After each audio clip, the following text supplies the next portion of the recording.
అక్షయ్ విషయం గురించి నేను ఆలోచించదలుచుకోవడం లేదు. ఏమీ అనుకోకండి.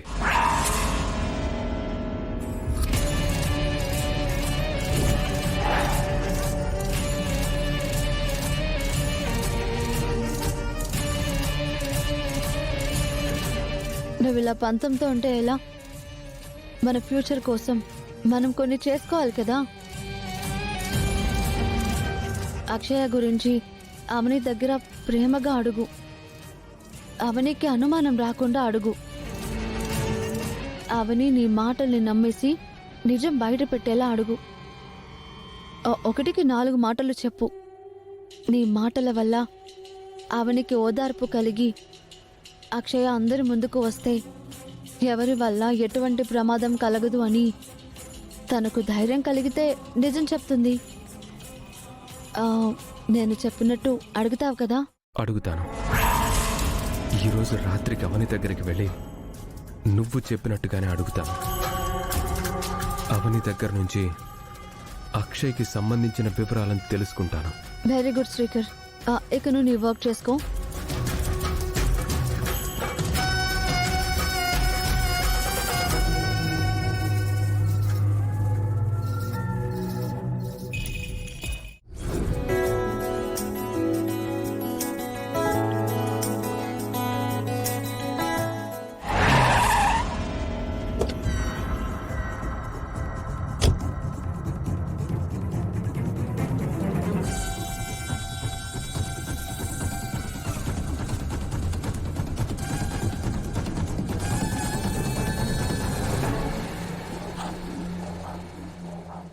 నేను శ్రీకర్కి అప్పగించిన పని ఈరోజు విజయవంతమవుతుంది.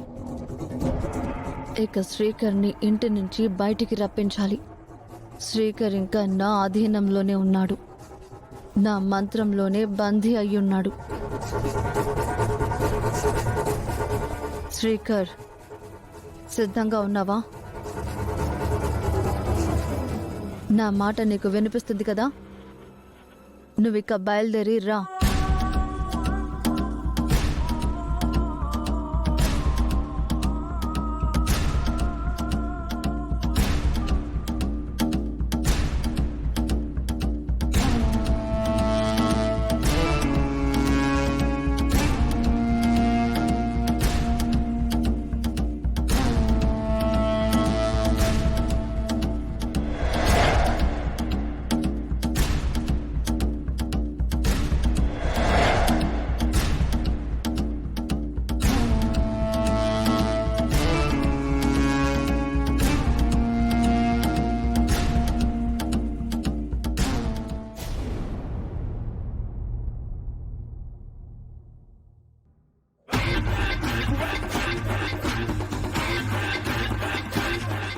మరి అంత సీరియస్గా ఉంటే అవనికి అనుమానం వస్తుంది. కాస్త నవ్వు. అవని, బావా, ఏంటి ఈ సమయంలో వచ్చావు? నీతో కొన్ని ముఖ్యమైన విషయాలు మాట్లాడాలి. సరే రా, కూర్చో. పర్లేదులే. సరే చెప్పు. జరిగిన గొడవలేంటో జరిగిపోయాయి. అవన్నీ వదిలేద్దాం. ఇప్పటికీ ఇంకా నిశ్చితార్థం జరగలేదు కాబట్టి మన లైఫ్కి సంబంధించి మంచి నిర్ణయాలు తీసుకుందాం.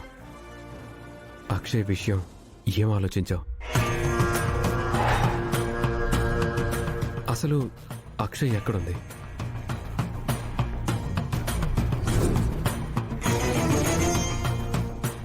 అక్షయ్ గురించి నీకు తెలిసే ఉంటుంది. అక్షయ్కు ఏమైనా ఇబ్బందులు వస్తాయని నువ్వు నిజం బయట పెట్టడం లేదనిపిస్తుంది.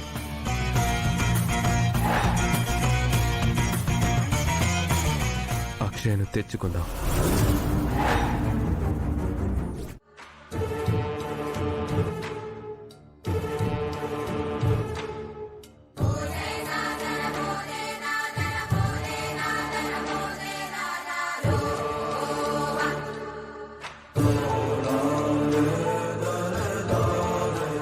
నిజంగా శ్రీకర్ సార్లో మార్పు వచ్చిందని అనుకున్నాను.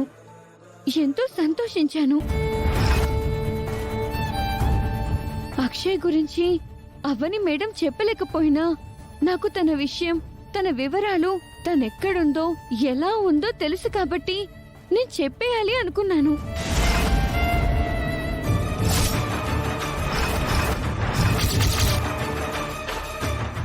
ఇద్దరు సంతోషపడతారు, అక్షయ్ను దగ్గరకు తీసుకుంటారని అనుకున్నాను. పొరపాటున నేను నోరు జారకపోవడం చాలా మంచిదయింది. శ్రీకర్ సార్ సడన్ గా అలా అయిపోయేసరికి నాకు తెలిసిన నిజాలను నేను చెప్పలేకపోయాను. నువ్వెందుకు ఇలా చేస్తున్నావమ్మా? అజ్ఞాతంలో ఉన్నట్టుగా ఉన్న అక్షయకు విముక్తి ఎప్పుడు కలుగుతుంది? ఎప్పుడు బయటకు వస్తుంది? ఎందుకు ఇంకా అక్షయ్ను పరీక్షిస్తున్నావు? ఎందుకు అందరి ప్రేమకు నోచుకోకుండా చేస్తున్నావు? బాల్యమంతా తన బంధువులతో కలిసిమెలిసి ఉంటేనే కదా తనకు ఆనందంగా ఉంటుంది. ఇప్పటికైనా నువ్వు అర్థం చేసుకో. తన మీద జాలి చూపించు. ఆ అక్షయ అందరి ముందుకొస్తే ఈ అర్చన వెళ్ళిపోతుంది.